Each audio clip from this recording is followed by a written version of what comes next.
Bonjour à tous, Stéphane Cardo, responsabilité avant-vente chez Quantum. Pascal m'accompagne aujourd'hui. Pascal? Bonjour, Pascal Potier, Atempo, en charge de la partie, on va dire, direction technique d'Atempo au sens large, donc R&D et aussi pre-sale. Alors l'agenda il va se découper en, on va dire, trois parties. La première c'est vraiment rapidement vous présenter qui nous sommes aujourd'hui, hein, Quantum et à la fois à Tempo. Une première partie, la deuxième partie sera plutôt consacrée au logiciel Myria, avec toutes ces fonctionnalités qui permettent, vous allez voir, d'être intelligemment et de délester, on va dire, des données plutôt froides dans certains use cases vers des technologies comme Quantum. Puis après, je ferai une présentation sur les diverses technologies qui peuvent être utilisées avec le logiciel Myria, puis on fera une conclusion avec Pascal. Alors aujourd'hui, Quantum, vraiment en quelques chiffres, et surtout notre savoir-faire, c'est autour de la protection de données. Quand on parle de la protection de données, c'est à la fois de la sauvegarde, c'est à la fois de l'archivage, ou voire dans certains cas bien particuliers du stockage primaire. On fait les focus sur la donnée dite non structurée. Certains nous demandent ce que c'est, donc des fois je prends un raccourci et je parle des fois d'IoT. Hein, c'est de la donnée qui est non plus massivement créée par les utilisateurs, mais souvent par des applications, par des machines. Je donnerai quelques cas sur le slide suivant, ou de la donnée structurée dans le cas des backups, tout ce qui est base de données. On a plus de 11 000 clients à travers le monde, donc on a aussi une organisation de support qui permet de faire du support 365 jours, 24 heures sur 24, 7 jours sur 7, en mode, on va dire, follow the sun, hein, tout au long d'une journée de travail et la nuit. Et puis aujourd'hui, on protège globalement 55 exaoctets de données à travers le monde. Alors c'est vrai qu'on focalise euh, nos savoir-faire sur différents secteurs d'activité. On est très présent dans le domaine, ce qu'on appelle multimédia, media entertainment. C'est des gens qui vont faire de la diffusion, donc les chaînes de télévision, les maisons de post-production, qui vont créer du contenu sur nos stockages, qui vont l'archiver, créer aussi du contenu à très haute vitesse, sur du stockage type flash pour les effets spéciaux. Et puis après, il y a d'autres types euh, de d'activités qui nécessitent la capture d'images, le stockage, l'archivage long terme, hein, dans le monde du sport, dans le monde de la vidéosurveillance également, qui est le deuxième pilier de notre savoir-faire. Donc c'est de pouvoir capter toutes ces images qui viennent de dizaines, centaines ou milliers de caméras sur du stockage ultra rapide. Ces images viennent en provenance d'aéroports, d'hôtels, d'universités. Donc on a aussi un savoir-faire pour préserver ces images.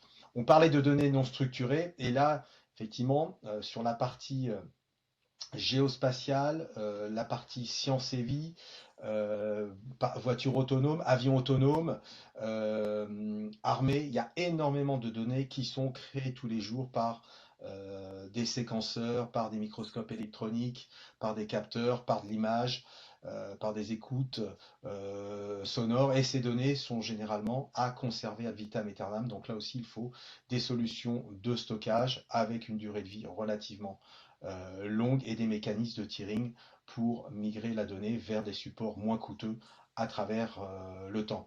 On parle souvent d'actualité en ce moment d'hyperscale. Alors les hyperscalers, pour ceux qui ne savent pas ce que c'est, vous pouvez aussi les appeler des GAFA. C'est tous ces gros cloud providers qui mettent à disposition des espaces de stockage euh, chauds, voire froids, à travers le monde. Donc là, on a aussi un gros savoir-faire parce qu'on équipe, on va dire, 5 des plus gros hyperscalers mondiaux, ce qui représente plus d'une trentaine d'exabytes de données qui sont mises sur des technologies comme la bande, tout simplement, pour réduire le coût et surtout l'empreinte égergivore au niveau de ces data centers. Donc on vient construire ces clouds publics, mais aussi on a des solutions en cloud privé, ce qui sera le but de la discussion sur la troisième partie. Et puis bien évidemment, la protection de données, ça veut dire aussi la sauvegarde des données non structurées et structurées. Donc là aussi, un énorme savoir-faire sur des solutions de sauvegarde dans le monde, que ce soit bancaire, assurance, financier ou tout type de secteur public, et aussi une présence dans le domaine de la santé avec des solutions comme, qui ne sera pas le but de la conversation aujourd'hui, d'Atempo avec le logiciel Time Navigator. Pascal? Ok, merci Stéphane. Donc, oui, bon, Atempo en quelques mots. Donc, Atempo, nous sommes un éditeur de logiciels, donc société française. C'est une chose que je mets quand même relativement en avant. la globalité de nos forces de développement, donc nos ressources, sont basées en France, sur différents sites.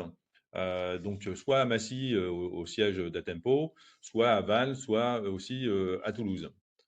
Donc, au sein de notre portfolio, comme vous le voyez un peu sur la droite, nous avons différentes solutions. Donc, nous avons deux solutions de protection de données que sont Lina et Tina, et une plutôt orientée data management et de données non structurées, comme l'a introduit Stéphane. Donc, notre solution logicielle Myria, donc qui va prendre en compte la partie accroissement du volume de données non structurées. Si je devais résumer, c'est surtout la partie file et object. Donc, nous disposons d'ores et déjà d'une très grande expérience dans le data management du volume de données capacitif. Donc, historiquement, nous avions ciblé le marché de l'entertainment, car ce sont un des premiers verticaux qui ont basculé dans la numérisation complète de leurs données. Donc, à titre d'information, nous avons quand même de prestigieuses références dans ce monde du média qu'on peut citer, comme la Fox, Disney, Viacom ou Deluxe, quoi. Donc voilà, on a vraiment une solide expertise autour de la migration aussi de gros volumes de données. Lorsque des personnes veulent migrer d'un environnement NAS vers du cloud ou à l'inverse, revenir du cloud vers le on-premise.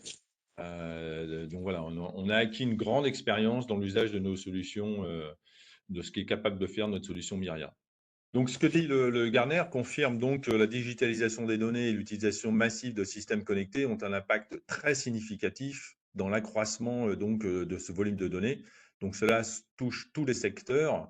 Donc, on a cité tout à l'heure la partie véhicules autonomes, mais il y a aussi la partie tout ce qui va être recherche génomique, notamment la vidéosurveillance. Donc, si je prenais comme exemple notamment la partie automotive, on a pris juste un exemple d'un de nos clients qui génère 90 Tera de données par jour. Donc, juste sur quelques véhicules, on va dire, qui font tourner sur des circuits, et que ces données, donc, qui servent, on va dire, de test, ils doivent les conserver pendant 15 ans. Donc, si vous faites une petite multiplication rapide, conserver juste quelques véhicules qui tournent sur un circuit pendant 15 ans, le volume de total à gérer au bout de 15 ans, on parle de 300 petaoctets de données. Donc, comme ils vont avoir aussi plusieurs environnements, ils vont rapidement dépasser l'exabyte.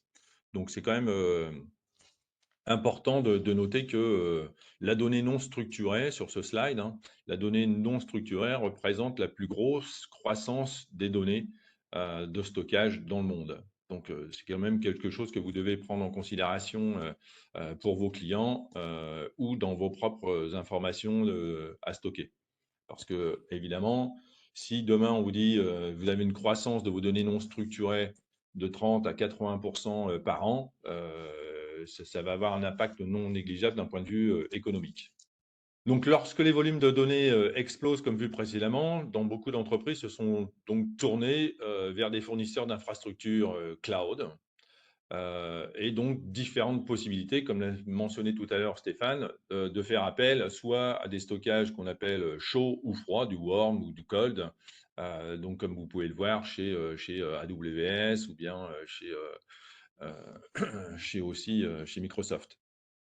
Donc c'est quand même quelque chose qu'il faut prendre en considération.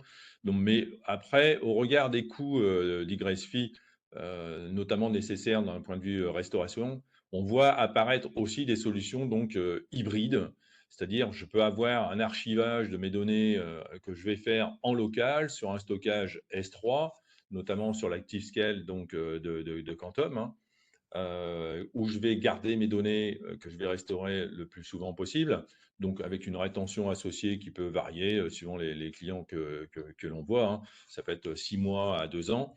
Et ensuite, je vais les basculer sur la partie qu'on appelle l'ActiveScale Cold Storage ou bien vers un cloud provider. Donc voilà, vers un stockage froid et donc, comme l'a dit tout à l'heure Stéphane, moins onéreux puisque finalement, après, c'est et moins énergivore puisqu'à la fin, on se retrouve sur de la bande. Donc, c'est quand même aussi quelque chose qui est relativement nouveau.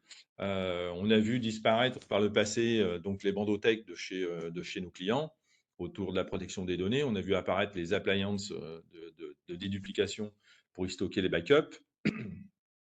Mais aujourd'hui, pour les données non structurées, on va plutôt garder un stockage froid standard, donc plutôt basé sur de l'object type ActiveScale. Et ensuite, si les volumes de données dépassent des centaines de pétaoctets, il faut réfléchir dès le démarrage à avoir une solution comme le cold storage basé sur la tape. Donc, on va vous présenter ça dans les prochains slides avec Stéphane, quoi. Donc, qui dit accroissement des données signifie inéluctablement, on va dire, une augmentation des coûts, si rien n'est prévu ou anticipé au démarrage. Donc, ce que nous proposons ici, c'est la capacité donc d'utiliser notre logiciel Myria, qui est simple pour vous aider d'une part à cartographier vos données et d'appliquer de simples règles de déplacement de données vers des stockages moins onéreux, donc et aussi moins énergivores si l'on considère l'usage d'une bandothèque. Donc, c'est aussi ça qu'il faut, dès le démarrage qu'on a sur des projets de type IoT, que ce soit dans la partie automotive, génomique, ou on peut le voir aussi dans la partie finance, il faut, dès le démarrage, prendre en considération qu'on pourrait demain se retrouver avec des dizaines, des centaines de pétaoctets à gérer, puisqu'on demande de plus en plus de les conserver sur du long terme, on va dire 10 ans, 15 ans, 20 ans, 25 ans, on voit un peu tout paraître. Donc, en termes de gestion du cycle de vie de la donnée, il existe plusieurs possibilités qui s'affrontent. Il y a eu tout d'abord le HSM qui permet de laisser donc une empreinte en lieu et place du fichier déplacé. Donc ça, c'est des solutions qui existaient, on va dire, il y a 10 ans. Il y en a encore qui existent, mais qui a des problèmes de scalabilité dès qu'on va adresser demain des tapes, puisqu'on va être limité vis-à-vis du nombre de lecteurs qu'on peut adresser en parallèle et autres. Donc, et après, ça devient généralement complexe dès lors que la volumétrie est importante. Ou bien on peut aussi rencontrer des problèmes de stabilité lorsque ces solutions de HSM sont développées au niveau du kernel. Donc, nous avons fait des choix différents, d'offrir une solution de data management relativement simple et facile pour déplacer des données de manière automatique, mais aussi manuelle. Donc voilà, ce qui est demandé par la majeure partie des clients ou des prospects que l'on rencontre, c'est donc de pouvoir rationaliser ce déplacement de données et de l'automatiser le plus possible. Donc on vient de rajouter donc à notre outil Myria toute une partie analytique qui va vous permettre donc d'analyser plus finement l'usage qui est fait de vos données, c'est-à-dire quels sont les utilisateurs les plus consommateurs. Est-ce que j'ai des données froides que je peux déplacer vers un stockage moins onéreux, donc, et donc de l'orchestrer, c'est-à-dire de pouvoir le déplacer vers du warm storage ou vers du cold storage. Donc, on a fait beaucoup d'ajouts sur cette partie analytique pour avoir une cartographie donc complète de tout type de stockage. Quand je dis tout type de stockage, c'est-à-dire qu'on est capable d'aller regarder que ça soit des NAS, comme la majeure partie de nos clients utilisent. Dans le monde du HPC, on va plutôt retrouver ce qu'on appelle des Global File Systems, que peuvent être JPFS d'IBM, enfin Spectrum Scale maintenant, ou bien du Lustre. Mais aussi des stockages qu'on va retrouver dans les différents cloud providers, puisqu'il est nécessaire souvent aussi de pouvoir aussi protéger des données que nos clients ont mis chez AWS, chez Google ou chez Microsoft ou d'autres hyperscalers, comme on l'a mentionné tout à l'heure avec Stéphane. Donc, de toute façon, c'est pas parce qu'on va déplacer la data, on va dire primaire, chez un hyperscaler qu'elle ne doit pas être protégée. Donc, on peut aussi gérer ce cycle de vie de données, même quand elle est dans un environnement, lorsqu'elle est hébergée, pardon, chez un hyperscaler, quoi. Donc, ensuite, il suffit juste de définir quelques règles pour déplacer ces données d'un stockage vers un autre. Donc, comme je le disais, on le verra dans un schéma un peu plus loin, on est capable de déplacer d'un NAS vers du S3 ou l'inverse, d'un S3 vers un NAS. Donc, tout ça est relativement simplement avec Myria. Et sur ce slide aussi, vous pouvez voir qu'il y a différents policy engines aussi qui existent dans Myria pour aussi assurer la protection et non pas uniquement la partie archivage. Et on peut aussi vous aider à migrer d'un stockage vers un autre. Si demain vous voulez migrer d'un NAS vers un stockage S3 proposé par Quantum avec son ActiveScale, on peut aussi utiliser ce logiciel Myria pour faire cette migration de données. Voilà, donc à partir d'une interface moderne, je dirais, simple et intuitive, vous avez la possibilité donc de scanner l'ensemble de vos stockages, d'en faire une analyse relativement simple quant notamment à la fréquence d'accès à ces fichiers et d'en définir des tâches de déplacement. Donc c'est ce qu'on vous propose au travers de cette interface donc d'analytique qu'on vient de rajouter donc à notre solution Myria. Donc, donc on rajoute aussi la possibilité très bientôt de pouvoir taguer aussi ces données, c'est-à-dire de dire j'ai un ensemble de populations où là je me dis ils appartiennent à tel groupe et autres, donc je peux y rajouter des tags qui va vous permettre de dire bon bah suivant ce type de données, je veux qu'automatiquement elles soient déplacées vers ce type de stockage ou bien qu'elles soient conservées sur du stockage rapide. Donc voilà, vraiment une interface pour vous aider à optimiser pas uniquement le déplacement de données, mais aussi les coûts associés à ces déplacements de données. Donc voilà, donc comme je le disais, dans quelques mois, on va pouvoir ajouter donc des tags sur cet ensemble de données qui va vous permettre de suivre l'ensemble du cycle de vie d'un ensemble de données, de détecter potentiellement si vous avez des anomalies sur ces fichiers. Donc ça peut être des règles qui peuvent être sur quand est-ce que ces données, la dernière fois qu'elles ont été accédées. Donc voilà, on peut faire pas mal de choses avec cette interface relativement intuitive que l'on vient de rajouter sur notre solution Myria. Donc voilà, on va scanner les données qui sont sur des différents stockages. Donc je les répète, hein, ça peut être du GPFS, du Lustre, des NAS. Donc on a redéveloppé tout un système de scanning pour être vraiment efficace et très rapide. Donc voilà, c'est-à-dire que quand on a un file system ou des NAS ou du GPFS par exemple, sur lequel on a plus d'1 milliard de fichiers, on ne va pas attendre 3 semaines d'avoir fait ce scan. Donc voilà, on a développé des nouveaux scanners qui sont ultra rapides pour, on va dire, avoir la capacité de voir comment sont utilisées nos données.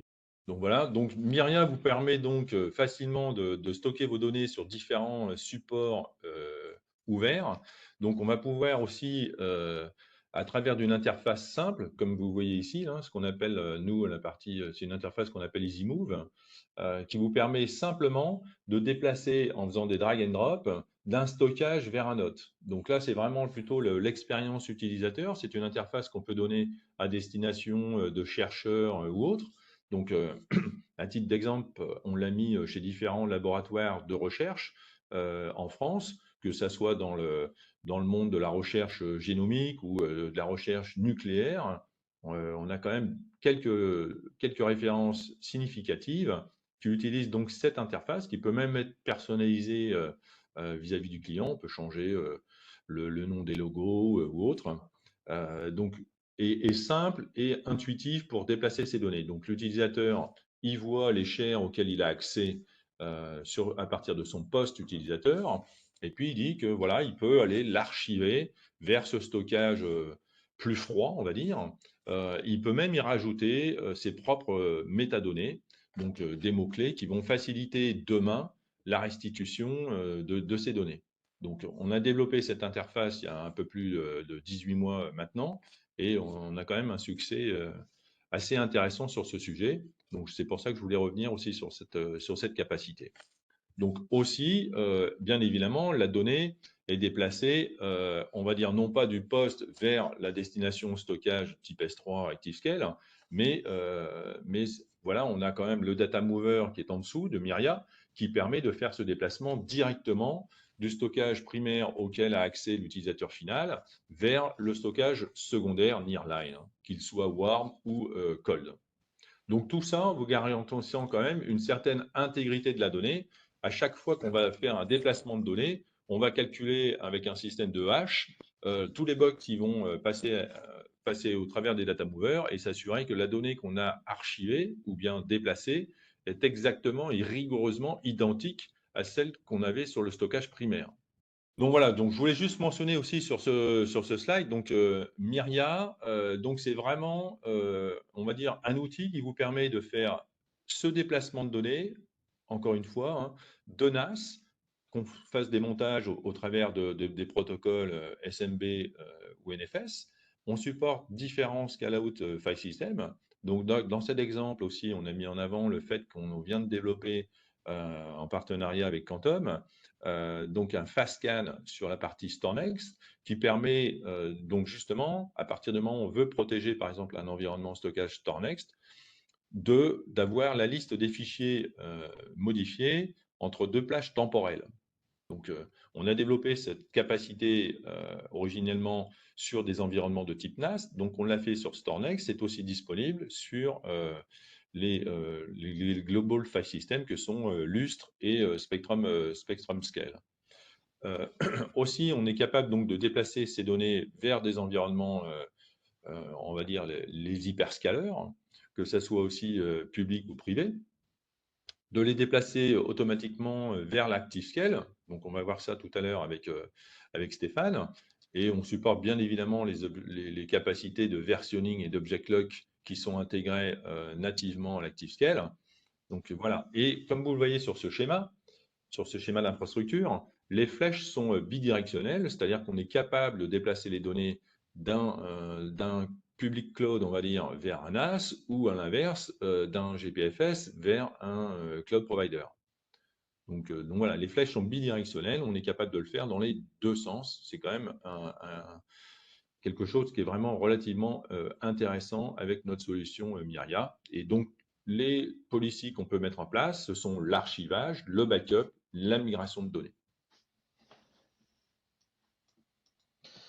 Merci Pascal. Alors on va regarder un peu les différentes solutions Quantum et comment elles peuvent s'intégrer et répondre à certaines problématiques. Alors on l'a bien vu, Atempo avec le logiciel Myria peut supporter tout type de données sources, hein, que ce soit, je suis un peu redondant, mais du NAS, du S3 public, privé, peu importe, ou divers file systems. Et après, migrer, sauvegarder, archiver vers des solutions Quantum. Donc au niveau du portfolio Quantum, tous les produits sont bien évidemment supportés, que ce soit de l'appliance de déduplication, avec des notions de Secure Snapshot pour verrouiller les fichiers qui sont migrés, archivés contre des cyberattaques. La partie librairie en direct, donc Atempo va parfaitement envoyer les données en direct sur la librairie, et derrière on peut mettre en place des mécanismes de vaulting ou de vaulting en interne, mais d'une façon hermétique, donc les partitions ne sont plus accédées par un applicatif ou un utilisateur pour combattre la cybercriminalité, avec aussi des notions d'éjection de magasins automatique. On va également avoir bien évidemment le logiciel StorNext File System qui lui va permettre de présenter un NAS ou des LON disques si l'on veut. Et puis la partie ActiveScale qui est le stockage objet au protocole S3 chez Quantum. Et là, je vais un peu plus rentrer dans les détails. Alors c'est vrai qu'on pourrait envoyer tout vers la bande. Néanmoins, comme Pascal l'a dit, il y a des fois des limites à la scalabilité. Et puis d'avoir énormément de lecteurs de bande demande aussi à gérer ses ressources, tuner, load balancer. Et on sait qu'aujourd'hui, l'une des problématiques qu'on peut avoir au niveau des data centers, c'est les ressources nécessaires pour piloter la globalité de l'écosystème. Donc il faut mettre en place des solutions simples, les plus transparentes, les plus efficaces. Et à ce moment-là, ce qu'on a commercialisé déjà il y a quelques mois, c'est d'avoir ce qu'on appelle le cold storage. Donc c'est une technologie qui combine deux types de supports qui a en présentation principale le stockage objet S3 qui lui sera géré comme un repository avec des buckets S3 vis-à-vis de Myria. Le stockage objet, bien évidemment, va présenter aussi un certain nombre d'avantages qui vont être, par exemple, comme l'a souligné Pascal, le versionning, l'object locking, qui va permettre aussi de rendre la donnée hermétique contre des attaques contre type ransomware ou destruction de la donnée, mais également la partie erasure coding, donc l'effacement, on va dire le codage par effacement des données, qui va géodisperser les segments des objets à travers plusieurs disques, plusieurs contrôleurs, ou voire des fois faire du multisite. Et ce qui nous amène à des notions de durabilité, hein, comme les cloud public providers qui vous garantissent du 11, du 15, du 16. Nous, on peut garantir jusqu'à du 19.9 de durabilité grâce à ces notions d'erasure coding. D'un point de vue de l'évolution de nos produits, elles sont illimitées. On peut commencer qu'à une centaine de Tera, on va dire, à des dizaines ou centaines de pétabytes, voire exabytes, tout ça monitoré par une seule et même interface, donc une évolutivité complètement infinie. Mais pour rendre la solution la plus efficace d'un point de vue coût, mais aussi d'un point de vue énergie dans les data centers, parce que de plus en plus de data centers vont rencontrer des exigences, il va falloir démontrer son empreinte carbone dans les années à venir. Et lorsqu'on commence à sauvegarder ne serait-ce que quelques dizaines de pétas, et pour certains de nos clients des centaines de pétas, si tout est sur des disques mécaniques, il y a quand même un impact sur le refroidissement, la consommation électrique. Donc bien évidemment, comme le font les hyperscalers, et c'est un savoir-faire que l'on a, on va mettre la librairie de bande derrière directement le stockage objet. Et on va gérer ce stockage objet, ou Myria va gérer ce stockage objet avec de la bande, comme il le ferait avec un stockage froid type Amazon Glacier. C'est-à-dire qu'il va ordonnancer le déplacement ou la copie des données avec une politique pour dire bah, la donnée est déplacée vers le tiers disque avec une classe de migration vers un stockage froid immédiatement, donc c'est sous les 24 heures, ou 5 jours après son écriture sur le disque. Et à partir de là, les données sont déplacées vers la bande et effacées du disque. Donc comme Myria le fait, il y a des checksums qui sont faits, une relecture de la bande pour garantir que la donnée qui est écrite sur le support soit relisible parce que la partie archivage va généralement délester le front-end qui n'est plus sauvegardé, donc les données ne rentrent plus dans la partie sauvegarde, donc il faut que ce système soit hyper résilient et hyper sécurisé. Donc il y a toutes ces notions d'erasure coding. Donc simple et efficace puisque la bande n'est pas du tout gérée par vous utilisateur, c'est l'ActiveScale qui va automatiquement load balancer la bande, enfin les données sur une ou plusieurs bandes. Alors pourquoi je dis une ou plusieurs bandes? Parce qu'il y a une petite particularité, on ne va pas créer plusieurs copies de la donnée, parce que là, ça va alourdir la facture de la librairie de bande de par le consommable et aussi son empreinte au niveau du data center. On va mettre en place également de l'erasure coding, donc du codage par effacement sur la bande. Ça veut dire que les objets qui sont éligibles à devenir froids, donc à être écrits sur bande, vont être conteneurisés dans des containers à peu près, alors c'est tunable, hein, mais d'un Tera. On va mettre en place l'algorithme et géodisperser les segments de ces objets sur une bande et plusieurs bandes. Ce qui veut dire que lorsqu'on doit relire, on va quand même remonter une seule bande et récupérer les informations directement à partir de cette bande.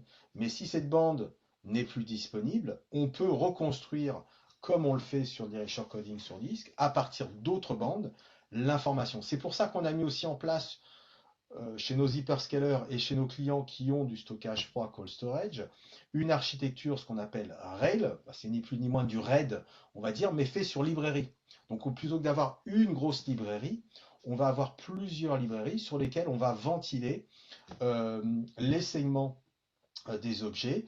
Si une librairie devient indisponible, c'est pas grave, on est capable de relire les informations à partir des autres librairies. Donc on est les seuls, Quantum, à effectuer ce type d'erasure coding à la fois ce qu'on appelle en deux dimensions, sur une bande et à la fois sur plusieurs bandes, avec un overhead minimum de 15%. Hein. Lorsqu'il vous faut deux copies, j'ai 10 pétas, il me faut 20 pétas de bande.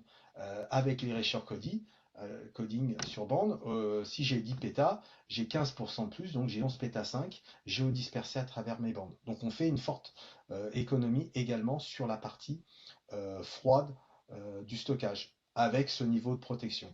Et on peut aller jusqu'à 19,9, donc là on a un overhead à peu près uniquement de 30%. Pour finir, certains nous disent c'est une technologie, c'est récent, euh, quel est votre positionnement d'un point de vue marché? Après, c'est la reconnaissance du marché, et on va le voir après avec Pascal aussi au niveau Myria, mais le stockage objet ActiveScale à la fois uniquement disque ou disque et bande est fortement reconnu. Alors déjà, on voit la progression de ce stockage objet ActiveScale. On a fait l'acquisition de cette solution en fin 2019 où la société qui commercialisait ce produit était, on va dire, vraiment dans les spécialistes, hein, quasiment niche market. Et puis, au fur et à mesure des développements que Quantum a fait, on est venu se positionner au niveau des leaders sur ce segment de marché et on veut aller au-delà sur la partie stockage S3. Et puis sur la partie maintenant stockage objet sur bande, bah, c'est une tendance de pouvoir créer des clouds froids, soit chez soi ou en partenariat avec nos partenaires revendeurs. Parce qu'évidemment, on préfère avoir la machine peut-être à distance. Donc, on va travailler avec nos partenaires pour déporter ce type de technologie dans un data center, on va dire, privé. Il faut bien évidemment combiner le disque et la bande d'une façon la plus transparente possible. Alors là aussi, on est positionné comme leader, on a vraiment une avancée forte par rapport aux autres constructeurs qui n'ont soit pas forcément une intégration poussée avec des jeux de commande S3 glacier comme on le fait, ou alors d'autres éditeurs de logiciels qui doivent s'appuyer sur divers autres constructeurs pour avoir une solution au global. Là, on vend une solution, ce qu'on appelle, désolé pour l'anglais, end-to-end, donc vraiment de bout en bout. La partie frontale disque, le data mover ou l'intelligence intérieure, interne qui va déplacer les données directement sur bande, et bien évidemment, on maîtrise parfaitement les technologies de bande, euh, puisqu'on a une offre de bande. C'est vrai que des fois on parle de dizaines ou centaines de pétas sur ce type de technologie. Néanmoins, il faut savoir on a des clients qui ont 3-4 pétas en formation d'un point de vue cold storage. Donc on peut commencer très petit et faire évoluer le même produit à plusieurs pétas. La reconnaissance du marché, Pascal, pour Myria? Oui, merci Stéphane. Bah oui, comme tu présentais un slide sur la reconnaissance du marché, je voulais faire aussi dire la même chose sur la partie Myria. Comme vous le pouvez voir, hein, donc on va dire on est quand même les cabinets d'analystes reconnaissent notre solution comme étant quand même une référence sur le marché en termes de data management. Donc la partie Gartner, mais aussi le Coldago notamment, sur le fait qu'on est capable de gérer correctement les données non structurées. Alors, comme on l'a vu tout à l'heure un peu dans le schéma, on supporte tout type de stockage. C'est cette partie agnostique de nos solutions, hein, qui est aussi pas mal recherchée par nos partenaires. Cette capacité avec Tina d'écrire dans des formats ouverts, et donc d'être capable d'accéder demain à des données. Hein. Si demain on utilise Myria pour déplacer dans ActiveScale, après vous pouvez utiliser un S3 browser standard du marché pour accéder à l'ActiveScale pour voir vos données comme si vous le voyez à l'époque sur le NAS. Donc c'est quand même quelque chose aussi qui est relativement intéressant. Je voudrais aussi en profiter pour mettre en place les aspects aussi souveraineté, puisque là on est plutôt dans l'environnement franco-français dans cette présentation. Donc c'est aussi quelque chose qu'on met aussi pas mal en avant côté Atempo, cet aspect souveraineté. Nous sommes un éditeur de logiciels français avec des capitaux exclusivement français. Donc voilà, on fait partie, on est membre d'Exatrust. Donc c'est aussi une place importante qu'on souhaite pousser, notamment en Europe. Donc je voulais aussi vous passer ce message-là, du fait que, d'une part, on est une solution quand même reconnue sur le marché par tous ces analystes, et on veut pousser la partie souveraineté en Europe. Mais bien évidemment, on a aussi des références dans les autres géos, hein, que ce soit donc sur la partie US ou bien APAC. Alors pour conclure, Pascal, qu'est-ce qu'on peut dire sur Myria? Et puis après, je reprends la main pour ActiveScale. Donc, si on reparle de l'intégration, donc on a quand même pas mal travaillé avec les personnes de Quantum à faire cette intégration pour être le plus efficace et d'être très performant pour ce déplacement de données. Il faut savoir qu'on a aussi optimisé les aspects data mover de Myria pour être le plus efficace. On peut utiliser un seul data mover, par exemple, pour aller piloter un ActiveScale avec des throughputs qui peuvent si on utilise des cartes Mellanox 100 gigabits, d'être à full speed sur ce genre de carte. Donc voilà, c'est vraiment des choses qu'on souhaite aussi mettre en avant. On a quand même des relativement très bonnes performances. Je vous l'ai cité tout à l'heure, notamment sur la partie scanning des infrastructures avec notre partie analytique qu'on vient de rajouter donc à Myria, mais aussi très rapide dans les aspects déplacement de données. Donc Myria, ce qu'il faut en retenir, c'est vraiment un outil très intéressant, un logiciel riche fonctionnellement pour faire ce déplacement de données.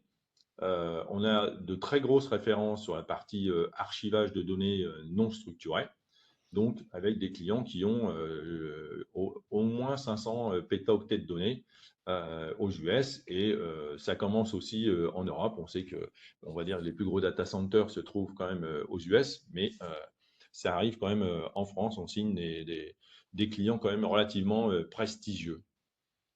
Ouais. Et sur la partie ActiveScale, donc forte intégration bien évidemment avec Myria, ça veut dire que la partie euh, verrouillage par objet, donc ce qu'on pourrait assimiler à du worm, comme sur ce slide, est complètement intégrée. Donc ça veut dire que l'objet qui est déposé par Myria, qui va spécifier que cet objet ne doit pas être effacé au-delà de 5 ans, on va le loquer, nous, 5 ans au niveau de ce mécanisme. Et puis, bien évidemment, pour une réduction du coût, c'est l'intégration de ce type de solution avec la bande qui est complètement masquée, cachée derrière ce S3. Donc, vous allez le gérer d'une façon simple, puisqu'il n'y a pas de manipulation de bande. Même Quantum peut parfaitement, en plus, prendre la main et faire le support de la solution globale. Donc, votre seul souci, à la limite, ce n'est que de monitorer Myria, ou encore que Myria déleste les informations, les fichiers les plus froids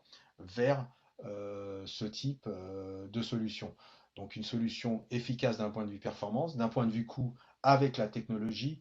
Bon, voilà. Voilà, je Alors on va rajouterais répondre. un dernier petit point, Stéphane, Oui, que j'ai oublié de mentionner tout de même. Donc là, comme tu dis, le pilotage de FTScale se fait au travers de Myria, mais on peut même imaginer dans des très grandes infrastructures, et c'est le cas chez quelques très gros clients, de piloter Myria uniquement à l'usage des REST API que nous fournissons aussi par-dessus Myria. Donc on peut piloter aussi Myria uniquement au travers d'API pour faire ces déplacements de données, cette analyse de données et autres. très bien. On va ouvrir à des questions. Marie-Laure, s'il y a quelques questions. Avez-vous des références en Europe sur ce genre de solution? Pascal nous en parlait. Vas-y, tu peux nous en dire plus, Oui, Pascal. ah bah, voilà, bah, je voudrais juste citer, voilà, je ne peux pas forcément le nommer comme ça, mais dans la partie automotive, on a signé il y a maintenant presque 2 ans un très grand compte en Allemagne, donc dans la partie automotive, qui déplace ses données donc sur un stockage présent en local, donc où on archive les données pendant un an. Donc, c'est l'exemple que j'ai donné où on a 90 téras de données qui sont produites au quotidien, et on doit les préserver pendant 15 ans. Donc, on déplace ces données sur un stockage de type file system standard, on va dire, en l'occurrence, c'est du Ceph, et on va garder la donnée accessible pendant un an pour avoir des accès rapides et aussi qu'on puisse y accéder de par le monde. Donc voilà, même si le data center se trouve en Allemagne, les chercheurs qui se trouvent aux US ou en Inde ou en Chine peuvent accéder à ces données. Et ensuite, on va les déplacer sur un stockage froid, S3, cold, comme on l'a vu avec Stéphane précédemment. Aussi un groupe automotive en France qui sauvegarde ou qui protège ses données d'un point de vue cybercrime, d'un point de vue pardon, ransomware, également avec Myria et des solutions band, puisque ça reste la technologie la plus air-gappée, on va dire, possible dessus. Et puis au moins, on a d'autres petites références également en partenariat qu'on pourrait partager si besoin. Pouvez-vous en dire plus sur la scalabilité de la data et surtout metadata? D'accord. Alors, sur la partie ActiveScale, tout simplement, l'architecture est faite en deux phases.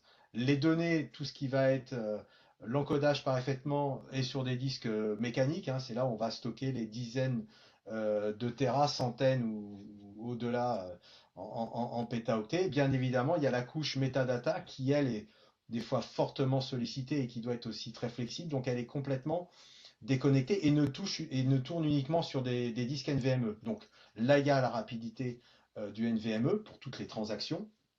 euh, ou tout pour la partie encodage, pour l'analytique, le machine learning, mais également, comme ces deux couches sont complètement dissociées, on peut faire évoluer, si besoin, uniquement la partie NVMe parce qu'on a plus de métadata, parce qu'on ne traite que des tout petits fichiers de type IoT, donc on utilise peu de stockage, on va dire lourd. Par contre, on doit utiliser aussi beaucoup plus de stockage métadata. Donc les deux architectures, enfin cette architecture en deux tiers, NVMe Metadata et disque HDD permet effectivement de répondre à la scalabilité sans aucun problème. Et comme j'ai dit, oui, on peut faire évoluer, on peut commencer à une centaine de Tera sur un ActiveScale et le faire évoluer à des exabytes avec une seule et même interface d'un point de vue visualisation. Donc généralement, il suffit qu'un administrateur pour gérer des centaines de pétas avec ce type de produit. Je te remercie. J'ai deux dernières questions qui viennent d'arriver. Pouvez-vous en dire plus sur la protection des données hébergées dans différents clouds? C'est pour Pascal. Ouais.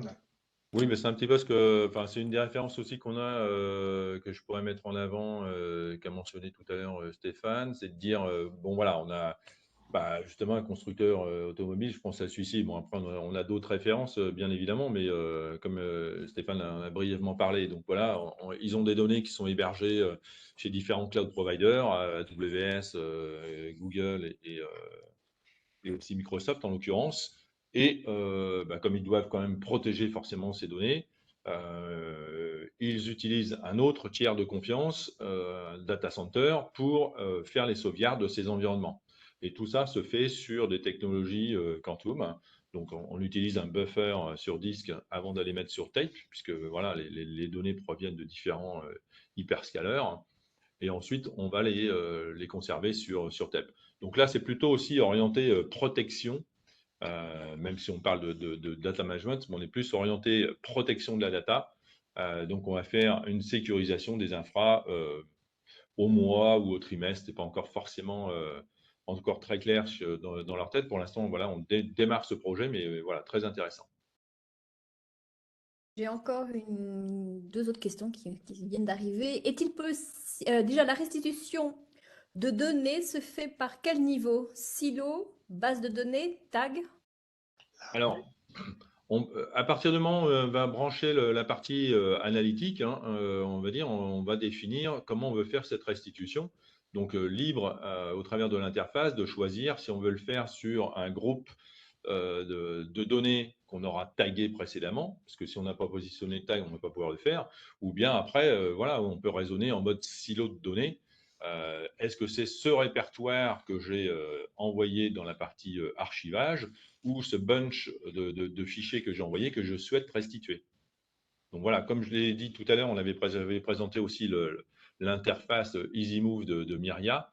On est capable de déplacer des répertoires entiers correspondant plus ou moins à des projets. C'est comme ça que ça marche, notamment chez nos clients, hein, ceux qui utilisent notre solution, je pense, dans des données non structurées et comme on l'a dit, avec soit des gros fichiers, soit des très petits fichiers. Je pense aux séquenceurs génomiques notamment qu'on peut voir, donc, mais aussi dans l'automotive. Merci à tous, au revoir. Merci, bonne journée à tous, au revoir. Au revoir.